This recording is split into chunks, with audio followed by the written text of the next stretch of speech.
Stop. Kalau kamu masih sering beli sesuatu, cuma karena takut dibilang nggak mampu, video ini wajib kamu tonton sampai habis. Karena tanpa sadar, kamu lagi pelan-pelan menghancurkan keuangan kamu sendiri. Bukan karena kamu boros besar, tapi karena kebiasaan kecil yang kelihatannya sepele. Tapi semua dilakukan hampir setiap hari. Coba jujur sama diri sendiri ya. Berapa kali kamu bilang, "Ah, cuma ini doang kok. Ah, mumpung lagi diskonin." Atau, "Temenku sudah beli semua, harus beli nih." Dan tanpa disadari, uang kamu habis. Bukan karena kebutuhan besar, tapi karena kebiasaan kecil yang terus terulang. Lebih menyakitkannya lagi, kadang barang yang kita beli itu nggak benar-benar kita butuhkan. Senangnya cuma sebentar. Habis itu biasa saja. Tapi uangnya udah nggak balik lagi. Kalau kamu pernah berada di posisi itu, tenang, kamu nggak sendiri kok. Dan kabar baiknya, kebiasaan ini bisa diubah. Di video ini, aku bakal share 10 trik hemat yang sederhana. Tapi kalau kamu mau melakukannya, bisa pelan-pelan mengubah kondisi keuangan kamu. Ya, sebelum masuk ke cerita, jangan lupa klik like, komen, dan subscribe. Nomor 1. Kita mulai dari yang paling dasar, tapi justru paling sering diabaikan. Bedakan antara kebutuhan dan keinginan. Kedengarannya sepele ya, tapi ini adalah akar dari semua keborosan. Kebutuhan itu jelas, kalau nggak dibeli, akan sangat mengganggu kehidupan kita sehari-hari. Contohnya, beras habis, gas habis, atau sabun cuci habis. Itu harus segera dibeli. Tapi sekarang coba lihat contoh yang ini. Kita di rumah sudah punya tas, masih bagus sih. Tapi lihat model terbaru dan yang lagi tren. Terus muncul pikiran, kayaknya aku butuh tas ini deh. Padahal, itu bukan kebutuhan melainkan keinginan. Masalahnya, kalau kita nggak menyadari semua keinginan, yang akan terjadi semua terasa seperti kebutuhan. Dan akhirnya, semua dibeli. Mulai sekarang, biasakan pause sebentar sebelum beli. Tanya ke diri kalian sendiri. Kalau aku nggak beli ini, apa yang akan terjadi? Kalau jawabannya, nggak terjadi apa-apa, berarti itu cuma keinginan saja. Nomor 2. Trik kedua, yang sering diremehkan, tapi efeknya besar banget, yaitu aturan 24 jam. Setiap kamu tergoda beli sesuatu, apalagi yang nggak direncanakan, jangan langsung beli. Coba deh tahan dulu, kasih waktu 24 jam. Kenapa harus begitu? Karena kebanyakan keputusan belanja itu dipicu oleh emosi sesaat, bukan dari kebutuhan. Dan emosi itu biasanya cepat hilang. Besoknya kamu bakal sadar, oh ternyata nggak sepenting itu ya. Kalau kamu bisa nahan 1 hari saja, kamu sudah selamatin uang kamu. Nomor 3. Sekarang kita jujur ya, belanja itu terkadang sering jadi pelarian. Lagi capek, lagi stres, lagi kesel, terus buka marketplace, scroll, lihat barang lucu, dan tiba-tiba check out. Rasanya gimana? Seneng sih, tapi cuma sesaat. Setelah itu, biasa saja. Bahkan kadang muncul rasa bersalah. Ini yang jarang disadari. Kita bukan butuh barangnya, tapi butuh perasaan senangnya saja. Mulai sekarang, kalau lagi capek atau emosi, coba deh alihkan ke hal lainnya.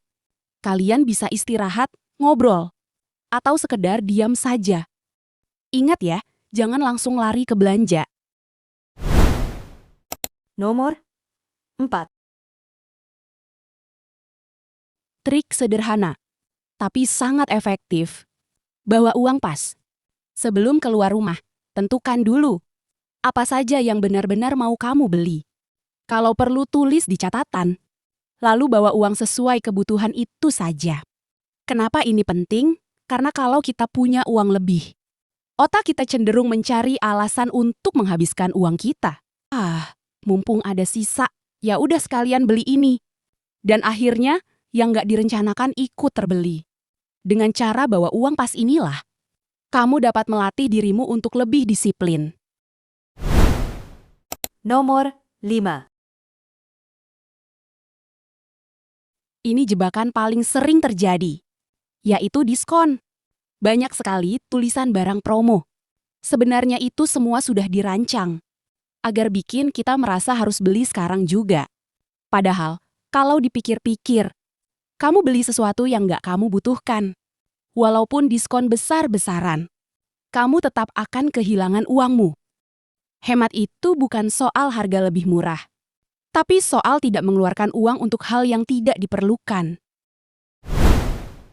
Nomor 6. Sekarang kita bahas yang sering nggak terasa. Iya, jajan. Coba hitung ya. Misalnya sehari kamu jajan 15.000 aja. Kelihatannya kecil kan? Tapi kalau dikali 30 hari, sudah 450.000. Itu baru satu orang. Coba kalau satu keluarga. Bisa lebih kan? Makanya, mulailah kurangi jajan. Nggak harus langsung berhenti total kok. Pelan-pelan saja. Dan mulai biasakan untuk memasak sendiri. Akan lebih hemat, lebih sehat, dan pengeluaran akan lebih terkontrol. Nomor 7. Kalau kamu ngerasa, kok uangku cepat habis ya? Padahal kita merasa nggak boros. Coba lakukan ini ya. Catat semua pengeluaran. Yuyua iya ya tanpa ada yang dikurangi. Nanti kamu bakal kaget sendiri karena biasanya bocornya bukan dari yang besar, tapi dari yang kecil-kecil inilah. Yang sering dianggap, cuma segini doang. Tapi inilah yang sering terjadi. Nomor 8. Ini kebiasaan kecil, tapi dampaknya besar.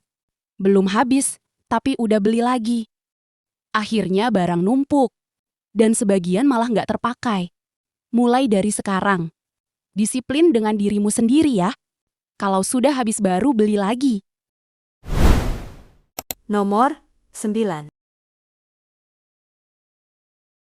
Ini yang paling jujur. Dan ini juga yang paling berat, yaitu gengsi. Kita sering beli barang, bukan karena butuh, tapi karena takut terlihat kurang. Takut dibandingkan dengan yang lain. Atau bahkan takut dibilang nggak mampu beli. Padahal kita hidup, bukan untuk memenuhi ekspektasi orang lain. Ingat ini ya, orang lain itu tidak peduli dengan kondisi kita saat terpuruk. Dan mereka juga tidak ikut membayar kebutuhan kita. Jadi kenapa kita harus memaksakan diri untuk terlihat mampu di mata orang lain? Nomor 10. Ini trik terakhir, yang jadi pondasi untuk semuanya, yaitu punya tujuan yang jelas. Karena kalau uang tidak punya arah, dia akan habis entah kemana. Tapi kalau kamu punya tujuan jelas, contohnya, nabung buat lebaran, buat dana darurat, atau nabung buat masa depan anak. Jadi setiap kamu mau belanja, pasti kamu akan mikir 2 kali. Karena kamu tahu, uang itu punya tujuan yang lebih penting. Jadi mulai hari ini, mari kita ubah pelan-pelan ya. Dan ingat ya, hemat itu bukan berarti pelit, melainkan kita akan jauh lebih sadar. Karena hemat itu bukan berarti kekurangan, tapi supaya kita tidak kesulitan di masa depan. Ingat ya, hidup sederhana itu bukan malu, tapi tanda kita punya kendali. Nih, kalau kamu mau mulai berubah dari sekarang, tulis di komentar ya, dan share ke teman kamu, biar kita sama-sama kuat menghadapi kondisi ekonomi yang tidak baik-baik saja saat ini. Semoga video ini bermanfaat, terima kasih sudah menonton, sampai jumpa di video berikutnya.